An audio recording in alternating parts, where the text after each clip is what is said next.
अच्छा, अब यहाँ पर मैंने एक फंक्शन बनाया है, सिंपल सा फंक्शन है सम का। दो वेरिएबल्स लेता है एक्स और वाई और रिटर्न कर देता है उनका सम। तो मैं यहाँ पर लिख रही हूँ रिटर्न एक्स प्लस वाई।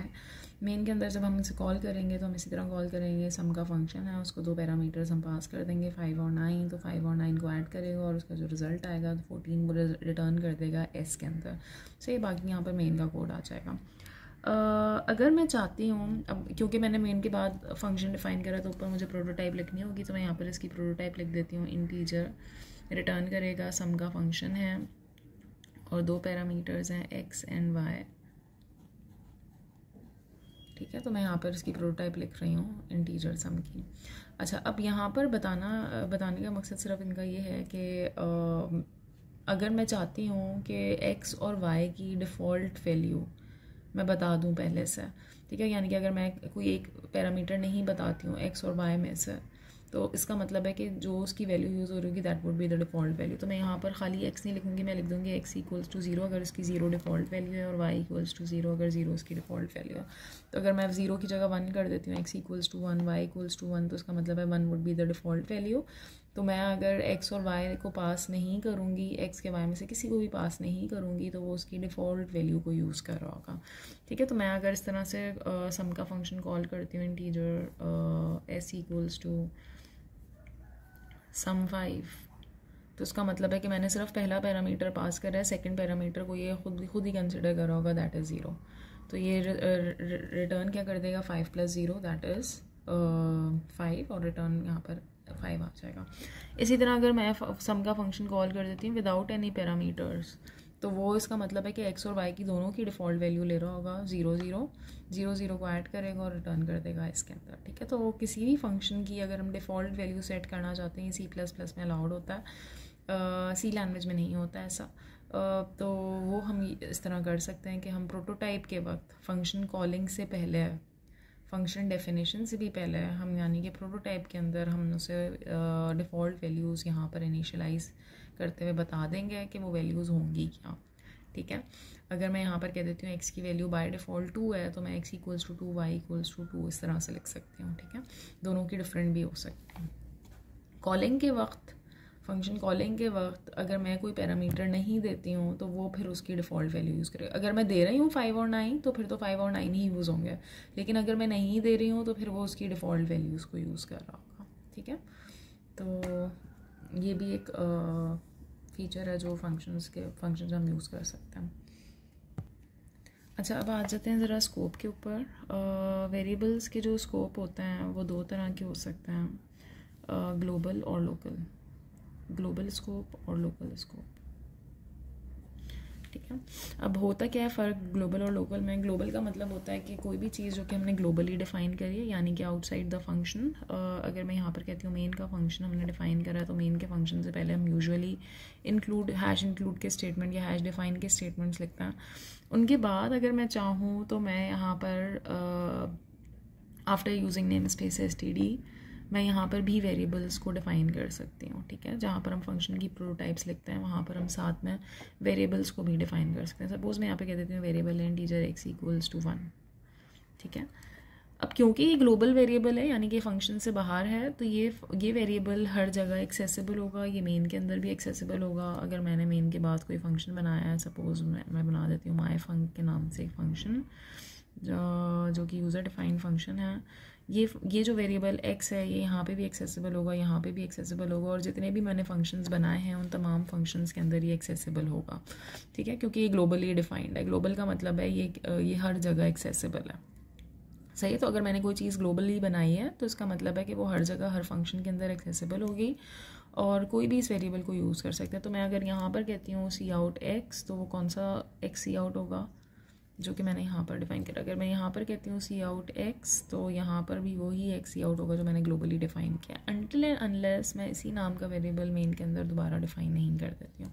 ठीक है, अब मैंने ये कहा था कि एक ही नाम के वेरिएबल हम with in the same function हम नहीं बना सकते, या हम कहते हैं with in the same scope हम नहीं बना सकते। स्कोप का मतलब अब होता क्या है, स्कोप जब हम वर्ड यूज़ करते हैं दैट मीन्स कि वो किसी ब्लॉक को रेफ़र कर रहा होता है, सही है। तो वो जैसे ही ब्लॉक स्टार्ट होता है तो एक नया स्कोप स्टार्ट होता है, और जैसे ही ब्लॉक ख़त्म हो जाता है, कर्ली ब्रैकेट्स बंद हो जाते हैं, तो वो ब्लॉक ख़त्म हो जाता है।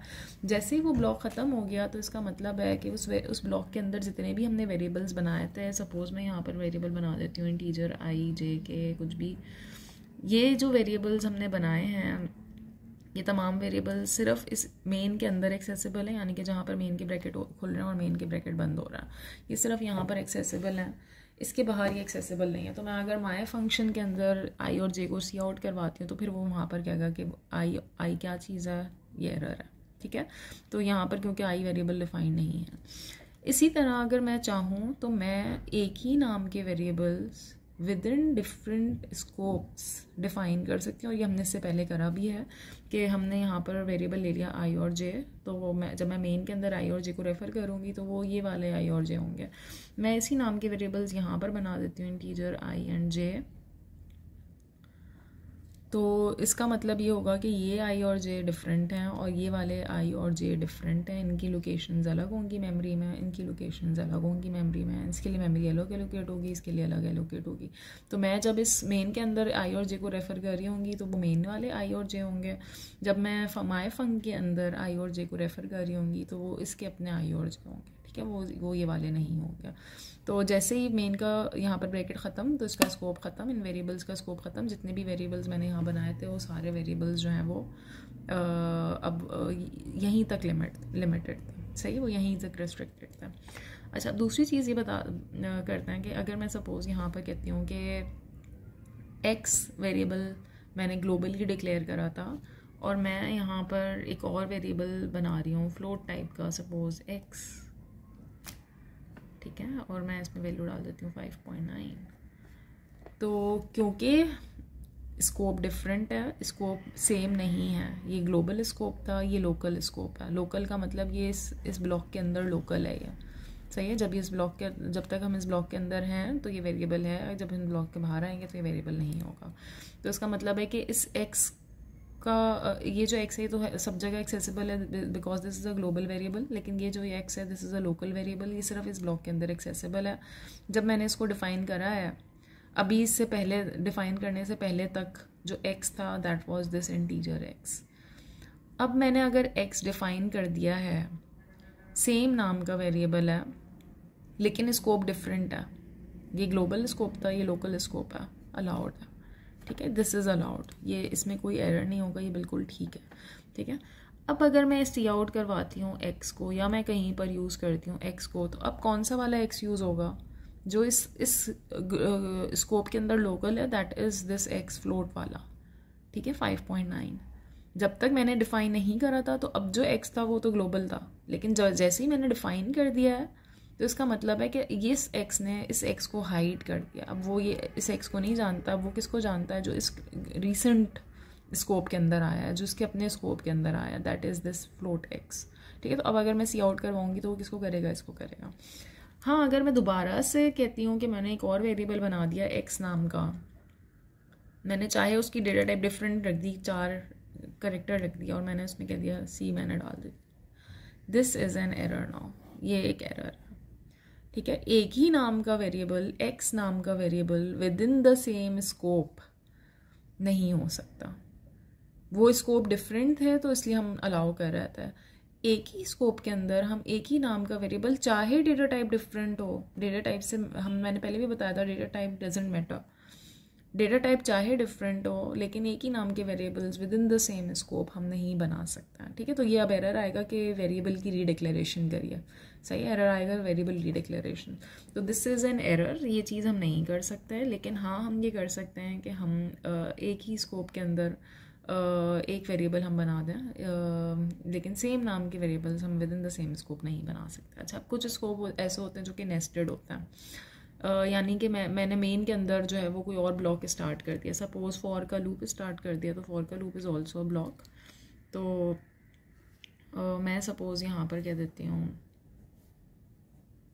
मैंने बनाया था डू वाइल का लूप, ठीक है, कुछ भी यहाँ पर था, और इस डू वाइल के लूप के अंदर मैंने वेरिएबल बनाया था इंटीजर आई। अब मैं क्योंकि अब ये जो सारा काम है ना, सपोज़ मैंने इस जगह पर करा है, मेरे पास जगह नहीं है तो मैं यहीं पर लिख रही हूँ। ये सारा डू वाइल का कोड यहाँ पर इस पॉइंट के ऊपर मौजूद था, ठीक है। आई नाम का वेरिएबल मैं ऑलरेडी डिफाइन कर चुकी हूँ। This is called nested scope, nested block. Nested block है ना, एक ब्लॉक के अंदर दूसरा ब्लॉक है, एक ब्लॉक मेन का अपना है और उसके अंदर दूसरा ब्लॉक है जो कि डू वाइल का है। तो अब मैं यहाँ पर अगर कहती हूँ वेरिएबल आई और जे, जब मैं डू वाइल से बाहर थी तो इसका मतलब है कि ये वाले आई और जे। जब मैं डू वाइल के अंदर आ गई हूँ और मैंने दोबारा से एक और वेरिएबल बना दिया है सेम नाम का, आई नाम का, और वो वेरिएबल ऑलरेडी बना हुआ था मेन के अंदर भी, ठीक है। दिस इज़ अलाउड क्योंकि ये स्कोप एक अलग स्कोप है, ये स्कोप एक अलग स्कोप था, ये ग्लोबल मतलब मेन के अंदर ये सब जगह एक्सेसिबल था, लेकिन ये जो आई है ये सिर्फ डू वाइल के अंदर एक्सेसिबल है क्योंकि मैंने यहाँ पर डिक्लेयर करा। जैसे ही इसके ब्रैकेट ख़त्म होंगे तो अब वो इस आई को नहीं जानता, वो कौन से वाले आई को जानता है, वो इस आई को जानता है, ठीक है। तो मैंने जैसे ही ब्रैकेट्स के बाद मैंने यहाँ पर वेरिएबल आई लिखा होगा तो वो अब कौन सा वाला आई होगा, जो डू वाइल से पहले डिफाइंड था। अगर मैंने नहीं किया होता, सपोज़ मैं यहाँ पर अगर मैंने आई डिफाइन नहीं किया होता इस जगह पर, तो फिर वो अब कहता कि दिस इज़ एन एरर। सिर्फ इस स्कोप के अंदर इस आई की आई इज़ एक्सेसिबल, इस स्कोप के बाहर एक्सेसिबल नहीं है, ठीक है। जैसे कि अगर मैं यहाँ पर कहती हूँ इस डू वाइल के अंदर मैंने एक और वेरिएबल बनाया होता के नाम से, ठीक है। सपोज़ मैं यहाँ पर के को जितनी दफ़ा चाहे यूज़ करूँ इस डिक्लेरेशन के बाद, that will not be an error. लेकिन अगर मैंने यहाँ पर कह दिया के plus plus, suppose do while से बाहर आने के बाद इसका स्कोप यहाँ पर ख़त्म हो गया, तो अब वो इस के को नहीं जानता। दिस के was locally defined, local scope था इसका, ठीक है। वो स्कोप ख़त्म, तो वो अब इस वेरिएबल को नहीं जानता, this is unknown.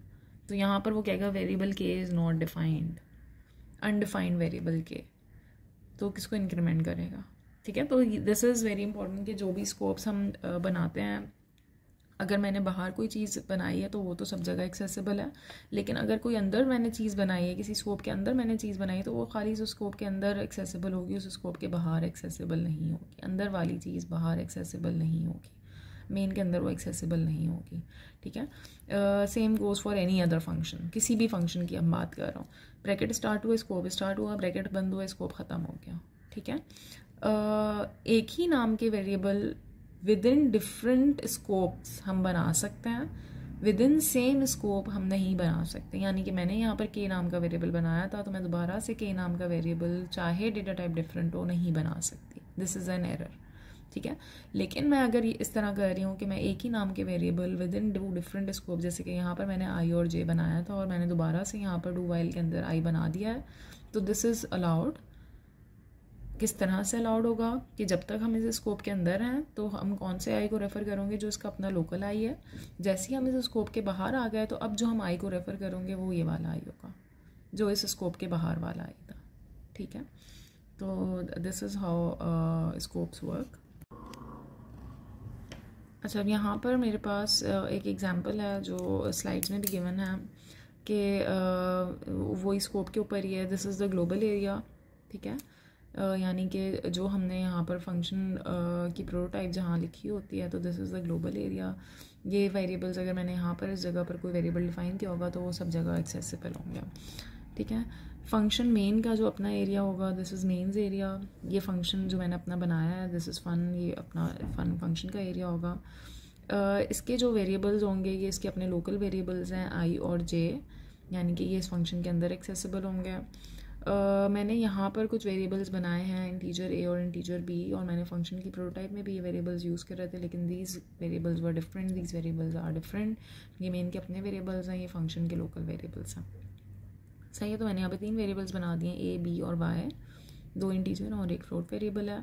Nested block बना रहे हैं, जैसे कि मैंने बताया था कि डू वाइल का या फॉर का अगर हम लूप बनाते हैं तो वहाँ पर मैं अगर एक ही नाम, उसी नाम का फ्लोट ए नाम का वेरिएबल जो कि मैंने ऊपर इंटीजर नाम का बनाया हुआ था, इंटीजर ए बनाया हुआ था, ए ही नाम था, तो उसी नाम का सेम नाम का वेरिएबल लेकिन इन डिफरेंट ब्लॉक हम बना रहे हैं, this is allowed, perfectly allowed. और यहाँ पर अगर हम y को यूज़ कर रहे हैं तो y कौन सा यूज़ होगा, जो बाहर वाला y है, क्योंकि y हमने यहाँ पर डिफाइन नहीं करा, ठीक है। तो बाहर वाली चीज़ तो अंदर एक्सेसिबल होगी, लेकिन अंदर वाली चीज़ बाहर एक्सेसिबल नहीं होगी, ठीक है। तो मैं अगर यहाँ पर फ्लोट z बना रही हूँ तो z is not accessible over here in main, ठीक है। y हमने दोबारा से बनाया है, y ऑलरेडी यहाँ पर बना हुआ था, a ऑलरेडी बना हुआ था, हमने दोबारा बनाया है, तो बिल्कुल अलाउड है। लेकिन ये जो a और z होंगे, a और y होंगे, ये सिर्फ इस नेस्टेड ब्लॉक के अंदर एक्सेसिबल होंगे। जैसे ही हम इस नेस्टेड ब्लॉक से बाहर आ जाएंगे तो अब जो a और y होंगे वो इंटीजर वाले होंगे, ठीक है। इंटीजर a और फ्लोट y वो ये वाले होंगे, ठीक है। अच्छा, उसके बाद फिर यहाँ पर दोबारा से देख लो, फंक्शन के अंदर दोबारा a और y बने हुए, these a and y are totally different, क्योंकि इनका स्कोप डिफरेंट है। ये फंक्शन के अंदर अलग वेरिएबल्स हैं, इनकी मेमोरी में अलग जगह लोकेट होगी, ठीक है। अच्छा, ये चीज़ हम पहले भी कर चुके थे कि हम क्योंकि फंक्शंस हम लोग जो अभी तक बना रहे थे देवर यूज़र डिफाइंड फंक्शन, लेकिन मैंने पहले भी कहा था कि इसके अलावा भी फंक्शंस होते हैं जो कि बिल्ट इन फंक्शंस होते हैं, या वो फंक्शंस जो लाइब्रेरी में ऑलरेडी बने हुए होते हैं, जैसे कि सी इन और सी आउट हम लोग यूज़ कर रहे होते हैं, लेकिन हम डिफ़ाइन नहीं करते हैं। ये कहाँ डिफाइंड होते हैं? आईओ स्ट्रीम के अंदर डिफाइंड होता है। तो मैं अगर ये स्टेटमेंट लिखती हूँ include IO stream using name space STD, तो उसकी जो हेडर फाइल होती है, यानी कि जितनी भी फंक्शंस हमने बनाए होते हैं, जो भी फंक्शंस हमने यूज़ किए होते हैं, उन सब की प्रोटोटाइप्स वो ऑटोमेटिकली यहाँ पर कॉपी पेस्ट कर देता है, ठीक है। प्रोटोटाइप का मतलब है कि वो अब इन फंक्शंस को जानता है। अगर मैंने ये इंक्लूड नहीं करवाया होगा तो वो उनकी प्रोटोटाइप्स नहीं कॉपी करेगा और वो उन फंक्शंस को नहीं जानता होगा, ठीक है। तो इसका मतलब ये कि जितने भी फंक्शंस हम लोग यूज़ करते हैं जो कि स्टैंडर्ड लाइब्रेरी में होते हैं या आईओ स्ट्रीम के अंदर होते हैं, उनको हम ऊपर इंक्लूड करवाते हैं, तो उनकी सारी की प्रोटोटाइप्स यहाँ पर कॉपी पेस्ट हो जाती हैं। जब प्रोग्राम लिंकर के पास जाता है तो फिर वो जो उनका पहले से प्री कंपाइल्ड कोड होता है उसको हमारे प्रोग्राम के साथ लिंक कर देता है और फिर हमारा कोड रन हो जाता है, ठीक है। तो ये वो कोड होता है लाइब्रेरीज़ के अंदर जो कि ऑलरेडी कंपाइल्ड होता है, प्री कंपाइल्ड होता है, ठीक है। हमें खाली उसको लिंक करना होता है। तो इसी तरह हमारे पास कुछ और लाइब्रेरीज़ होती हैं, जैसे कि STD लैब की लाइब्रेरी होती है, या मैथ मैथ.h की लाइब्रेरी होती है। तो ये हम लोग यूज़ कर सकते हैं अपने प्रोग्राम्स के अंदर। इनके अंदर कुछ रेडीमेड फंक्शंस होते हैं, ऐसे फंक्शंस जो पहले से बने हुए हैं, हमें खाली उनको यूज़ करना है, ठीक है। और बनाकर उन्हें कंपाइल भी किया हुआ है, ठीक है। जैसे कि हमारे पास कुछ फंक्शन होते हैं एब्सोल्यूट वैल्यू निकालने के लिए, एब्सोल्यूट वैल्यू निकालने के लिए होता है, इंटीजर रिटर्न करता है, इंटीजर एज अ पैरामीटर लेता है।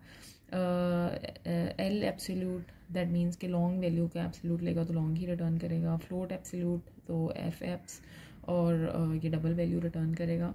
तो अगर मैं लिखती हूँ एब्सोल्यूट वैल्यू ऑफ 3 तो मुझे रिटर्न कर देगा 3। अगर मैं कहती हूँ एब्सोल्यूट फ्लोट वैल्यू की हम निकाल रहे हैं तो एफ एब्सोल्यूट यूज़ करेंगे -3.4 तो वो मुझे रिटर्न कर देगा 3.4, that is the absolute value, ठीक है। तो ये एब्सोल्यूट वैल्यूज़ निकालने के लिए होते हैं एब्सोल्यूट के फंक्शंस। उसके बाद फ्लोर और सीलिंग के functions, these are very important.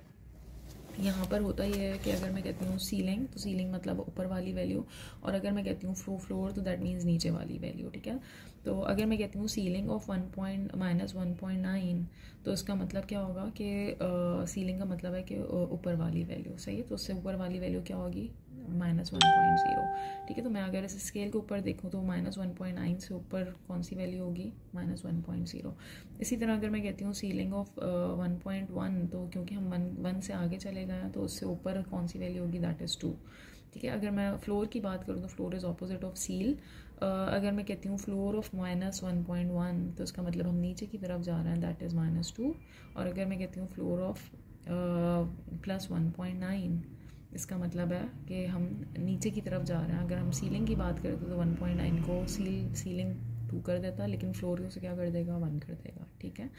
तो अगर मैंने कोई नंबर इस तरह का लिया हुआ है कि 4.000001, अगर मैं उसका सपोज़ निकालना चाह रही हूँ फ्लोर तो दैट वुड बी 4, ठीक है। और अगर मैं कहती हूँ 4.000001 का सीलिंग तो दैट वुड बी 5, ठीक है। 4 से हम आगे चले गए तो हम ऊपर वाली वैल्यू देखेंगे, दैट वुड बी 5। तो ये फ्लोर और सीलिंग हो गया। उसके बाद पावर के फंक्शंस होते हैं। पावर का फंक्शन क्या करता है? हमसे 2 वैल्यूज़ देता है। पहली वैल्यू जो होती है दिस इज़ द नंबर जिसका हमें पावर कैलकुलेट करना है, और पावर होगी क्या? This is the second number, ठीक है। तो मैं अगर कहती हूँ x एंड y तो इसका मतलब होगा x raise to the power y, ठीक है। तो मैं अगर यहाँ पर कहती हूँ 3 एंड 4, तो उसका मतलब है 3 raise to the power 4, that is 81। ठीक है, इसी तरह हम फ्लोट वैल्यूज़ की भी पावर ले सकते हैं, 3.4 रेज़ टू दी पावर 2.3। ठीक है, तो पहला जो नंबर होता है वो नंबर होता है जिसकी हमें पावर निकालनी होती है, और जो सेकंड नंबर होता है वो हमें पावर बता रहा होता है कि पावर है क्या। अच्छा, उसके बाद स्क्वायर रूट के फंक्शंस होते हैं। स्क्वायर रूट का फंक्शन जो होता है वो स्क्वायर रूट कैलकुलेट करने के लिए होता है। बस सिंपल हम SQRT लिखते हैं, जिस नंबर का हमें स्क्वायर रूट लेना होता है हम वो नंबर लिखेंगे, दैट इज़ 25, तो वो मुझे रिटर्न कर देगा 5। ठीक है, फ्लोट वैल्यूज़ भी ले सकते हैं इसमें। अच्छा, next thing is very important, this is the random number generator, जिसे हम कहते हैं RAND रैंड। इसका फंक्शन होता है, फंक्शन करता ये है कि ये 0 से लेकर 32767 तक की वैल्यूज़,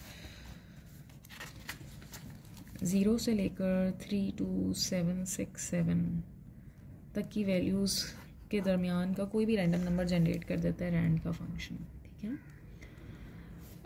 हमें अगर हम इसे सीड नहीं देंगे, सीड का मतलब है कि मैं चाहती हूँ कि ये हर दफ़ा एक नई वैल्यू से स्टार्ट करें, तो उसके लिए हम लोग यूज़ करते हैं SRAND का फंक्शन सीड देने के लिए, और हम उससे कोई डिफरेंट नंबर हम एज अ सीड देते हैं। ठीक है, ताकि वो जब भी नंबर जनरेट करे वो किसी और नए नंबर से जनरेट करे।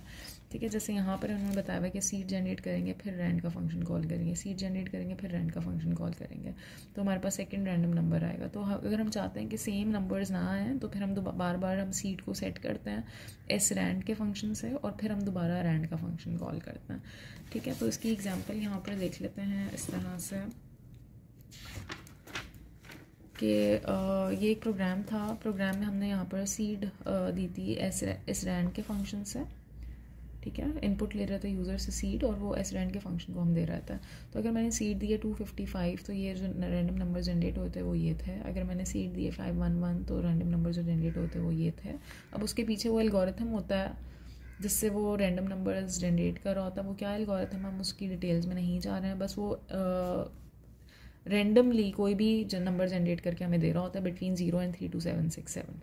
ठीक है, अगर हम चाहते हैं कि हम अपनी रेंज के मुताबिक उसे नंबर्स सेट करवाएं, तो हम ये कर सकते हैं कि रैंड का फंक्शन जो भी हमने कॉल करा है हम उसको मॉड्यूलस ले लें उस रेंज के साथ। सही है, सपोज़ अगर मैं कहती हूँ कि मैं 0 से 50 तक के नंबर जनरेट करवाना चाह रही हूँ, तो रैंड का फंक्शन कॉल करेंगे और उसे मॉड्यूलस ले लेंगे 51 के साथ।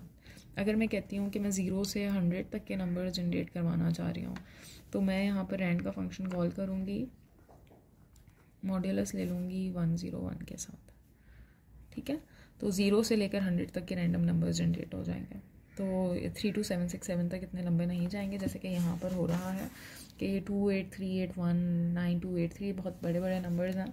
अगर मैं रैंडम नंबर जनरेट करवाना चाह रही हूँ इस तरह के, तो फिर मैं रैंड का फंक्शन यूज़ कर सकती हूँ विद मॉड्यूलस ऑपरेटर।